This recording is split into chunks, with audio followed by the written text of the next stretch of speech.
Good morning. My name is Heather Hall, and I want to welcome you to my presentation on evidence-based practice, a nursing staple. In nursing, there are certain mainstays, if you will, certain aspects of practice that can not be ignored or that we can't make decisions without. With advances in medical technology and patient care strategy, nursing research or the use of evidence-based practice is a vital part of patient care. Not only do patients want to understand the care that's been delivered, they want evidence to back it up. Evidence-based practice is a nursing staple, a process vital to clinical decision-making. In their 2001 report, Crossing the Quality Chasm, a New Health System in the 21st Century, the Institute of Medicine initiated a firm call to action. They very clearly identified a gap between what they considered quality care and the care that was actually being delivered. The Institute of Medicine recommended that knowledge be transformed into forms that are clinically useful, guidelines be effectively and consistently implemented across the healthcare team, and finally be evaluated for the success of patient outcomes and overall performance. By establishing consistency and accountability, the Institute of Medicine predicts a reduction in medical errors and an increase in the overall quality of the healthcare system. Following the presentation, students should be able to effectively define evidence-based practice, identify the importance of evidence-based practice in nursing care, locate relevant literature for practice, and utilize critical thinking skills to appraise literature. Achievement of these objectives will be measured through group collaboration and performance on an individual quiz at the conclusion of this presentation. Evidence-based practice has been defined by Grove, Burns, and Gray as the conscientious integration of best research evidence with clinical expertise and patient values and needs in the delivery of quality, cost-effective healthcare. And although evidence-based practice has really been talked about quite heavily since the 1990s, it was actually around in the time of Florence Nightingale. We've all heard of the story of Florence Nightingale, the lady with the lamp, but most people don't know that Florence Nightingale played a critical role in establishing the principles of modern-day evidence-based practice. Upon her return from the Crimean War, Florence made it her personal mission to investigate the high rate of mortality associated with wound infections, unsanitary conditions, and communicable diseases that she saw in the field. Florence recognized that her observations may be consistent in other populations, and she introduced the use of statistics to compare similarities among hospitals, regions, and other countries. Based on her observations and life's work, Florence Nightingale proposed the reform of public policy in regards to how to statistically utilize data. And Florence, she was a progressive thinker, and she believed that data should be collected and it should be tested for efficacy. Unfortunately, in Florence's day, her pleas were disregarded. She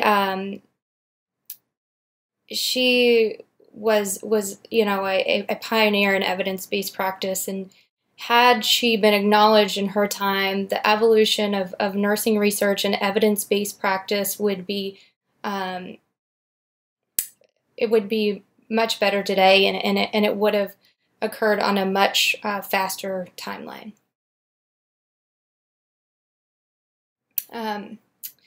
Please turn your attention to the short video clip on Florence Nightingale, and I want you to pay close attention to Florence's observations, as we're going to have a quick exercise and questions to answer after the video.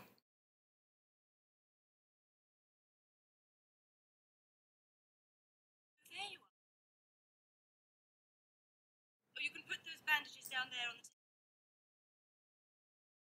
It calms down a bit here in the evening. The doctors have to stop at some point. Nevertheless, there's still work to be done. I suppose you want to know what I do. Everybody does since that article in the Times. A friend of mine posted it to me. I have it here. Now, what did they say? She may be observed alone, with a little lamp in her hand, making her solitary rounds. The lady with the lamp. That's what they're calling me back home, apparently. I don't know what they think the lamp does to help these poor souls. What they need is proper medical attention. We lost 4,000 during the winter, just in this hospital alone. That's if you can call it a hospital.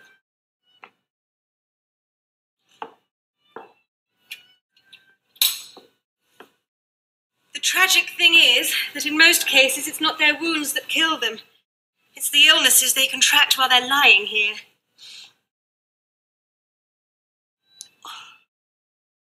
Typhus, typhoid, cholera, dysentery.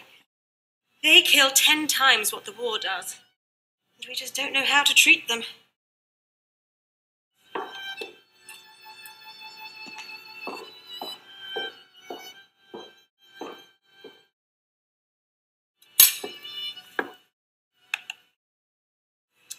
I've encouraged some of my patients to try the spa the locals go to. You know, like a bathhouse for sick people. I've been making notes on their recovery, and I really think it helps. I keep thinking I ought to write my notes down properly in a book. I'd call it Notes on Nursing. It has a ring to it, don't you think? Mind you, I don't suppose anyone would actually take me seriously. Women from my background are supposed to get married and have children, not work abroad in the middle of a war. Now, are you going to stand there staring, or are you going to help me? We're supposed to be keeping this place clean, and... Ooh, there are another 50 of these bedpans to empty before morning. Come on.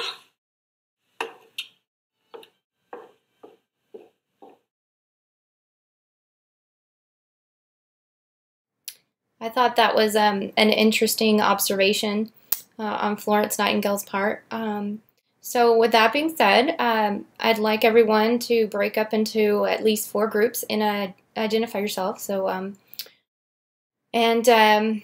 what we'll do is have group 1 answer question 1, and group 2 answer question 2, and group 3 answer question 3, and group 4 answer question 4. Please work together for the next 15 minutes to answer these questions in your group. And when your 15 minutes are up, we'll discuss these findings as a class. So the questions, what nursing or patient care problems did Florence Nightingale face? How did Florence Nightingale discover new evidence? How did her discoveries guide care given to the soldiers? And how did she validate evidence?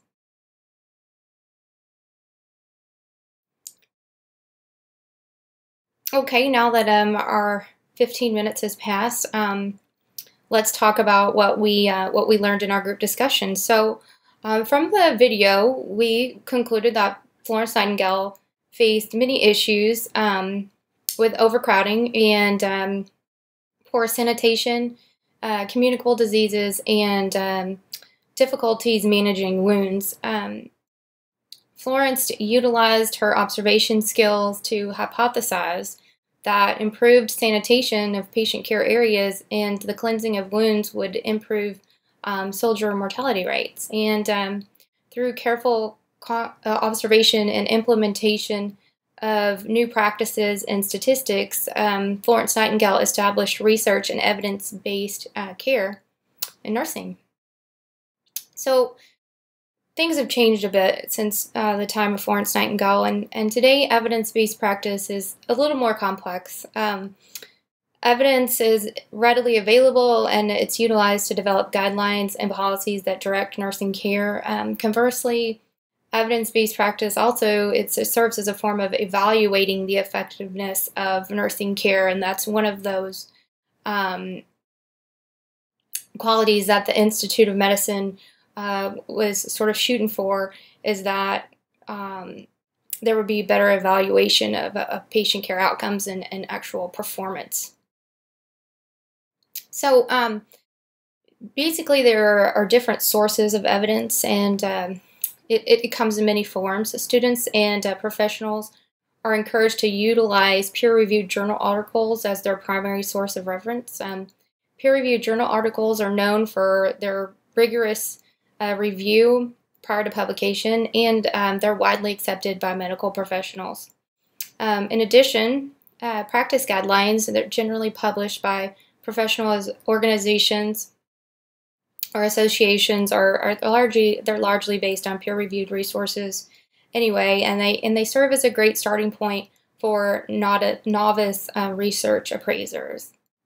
Finally, of course, we can always use our textbooks, and they're generally composed of peer-reviewed journal articles or empirical data. And we can also consider our own professional experiences and that of our peers as a secondary source of evidence.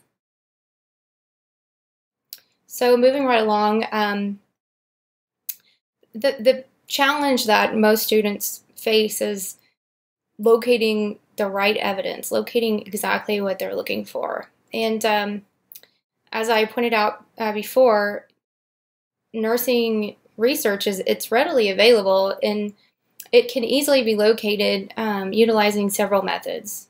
The first methods being the health science databases. They are abundant with professional resources and are fairly easy to use given some practice.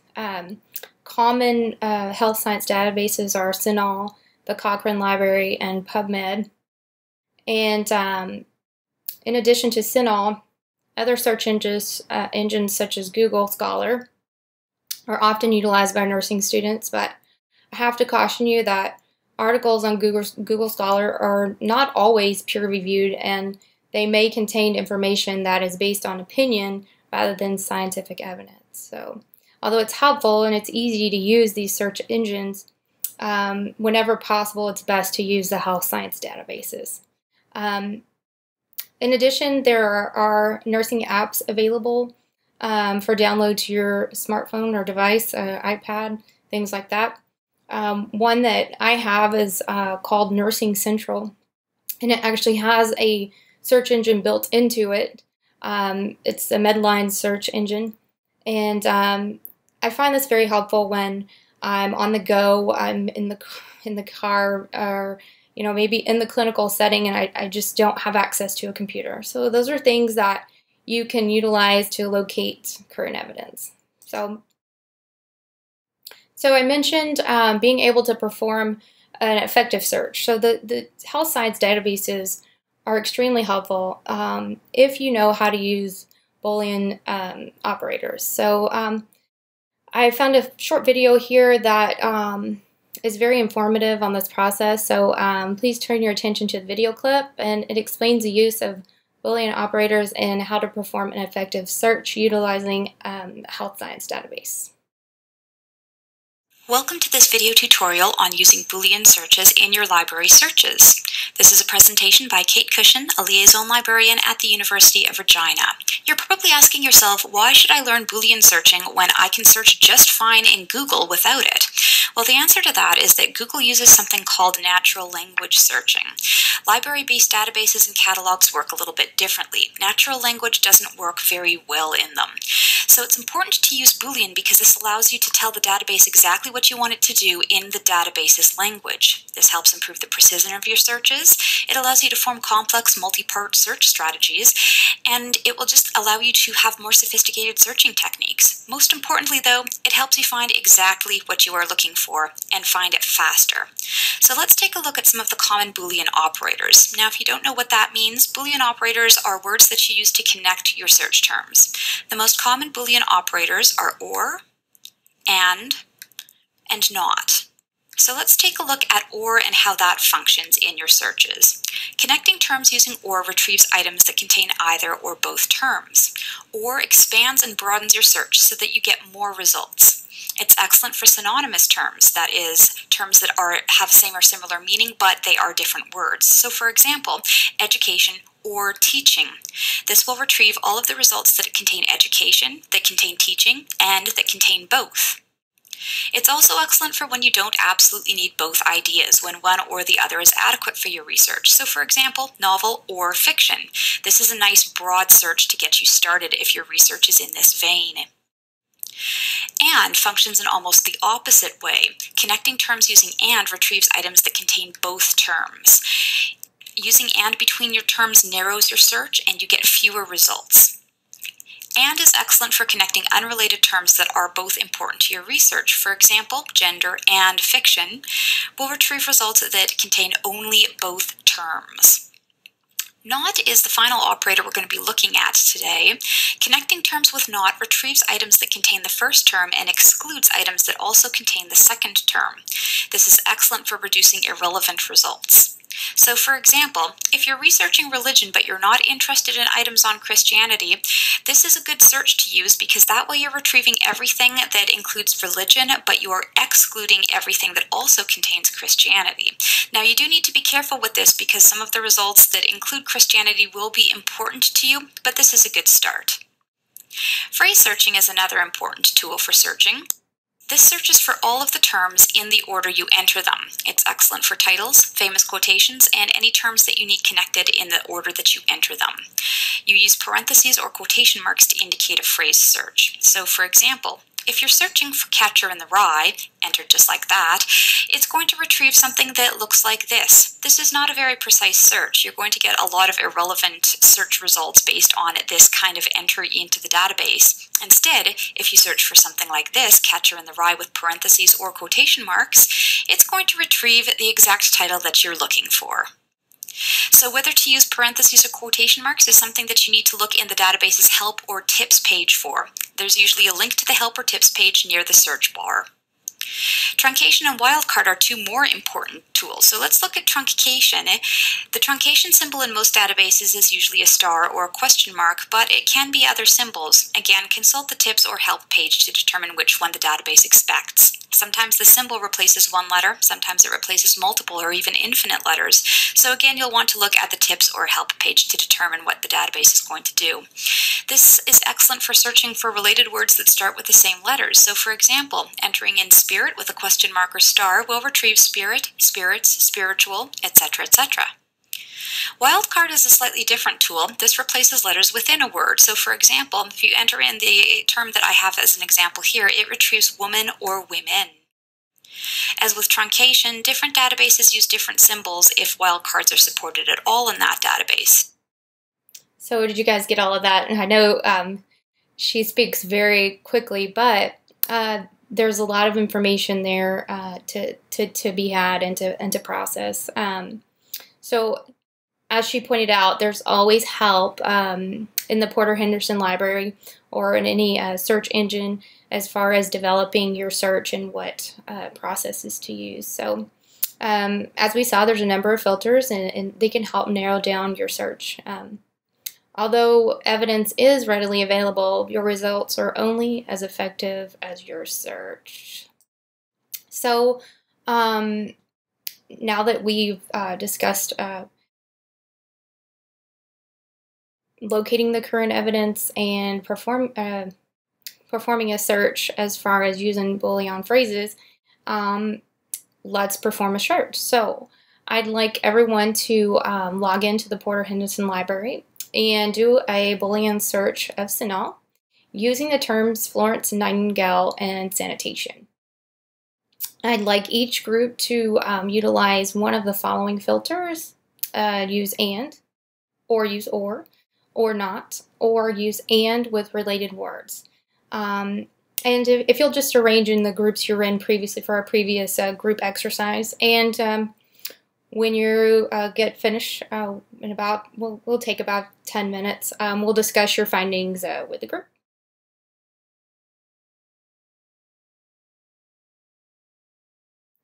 So now that you have located a number of resources available for analysis, what is the best method of interpreting your findings? So essentially we need to make sense of the evidence. many times you can determine if an article applies to your search or your needs by reading the abstract. The abstract summarizes the content of the article, and it can be very valuable to quickly locate information. Once you have determined that the article is what you are indeed searching for, read it thoroughly. Take some time to look it over, reread it. Sometimes I'll read an article 4 or 5 times just to make sure I get exactly what I'm needing from it. You want to, in doing that, identify the study design and the methods utilized to conduct the study. You want to identify the dependent variables, which are essentially the response, behavior, or outcome being measured. And you also want to identify the independent variable, which is essentially the treatment, intervention, or activity that directly affects the dependent variable.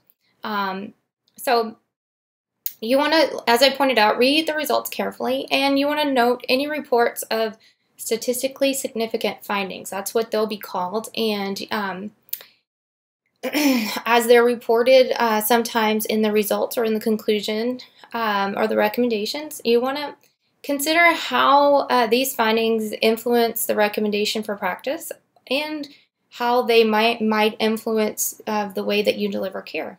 You want to critically question the clinical applicability, as I just said, and then repeat your search.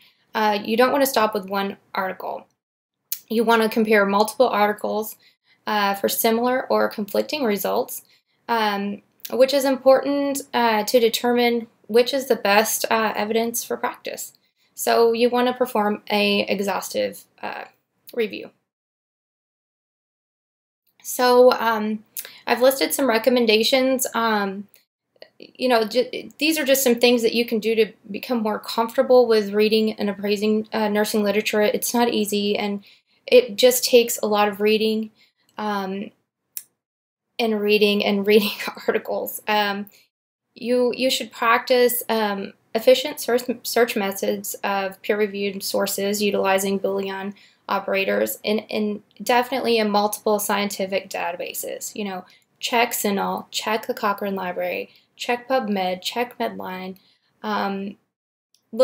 Search in any available avenue that you have, and most of these things can be accomplished through the Porter Henderson Library, and they're free, for you to utilize as students. So you want to continue to search for literature until you feel you have exhausted all options.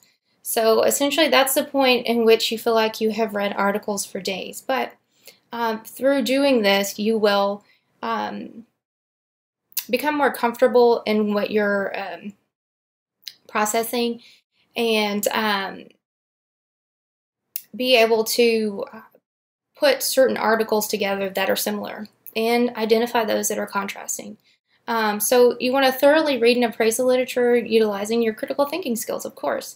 We never stop using those. And the best way to gain confidence, as I pointed out, is to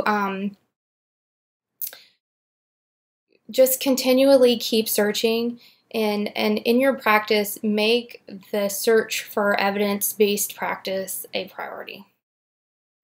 So to summarize and conclude what we've learned, evidence-based principles, they date back to the time of Florence Nightingale. Florence's observations and application of statistics to populations helped establish the foundation of nursing research and evidence-based practice.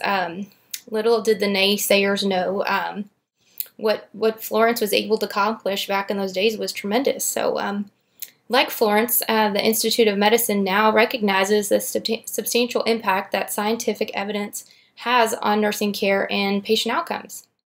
Although nursing research is readily available, students and nursing professionals should be aware of certain search methods that make your life a little easier. They help you achieve the results that you desire in your quest for new evidence. So when consulting the literature for practice guidelines, the student or nursing professional should critically appraise the results presented and continually seek new evidence for practice. The only way that we can get better is if we continually strive to improve.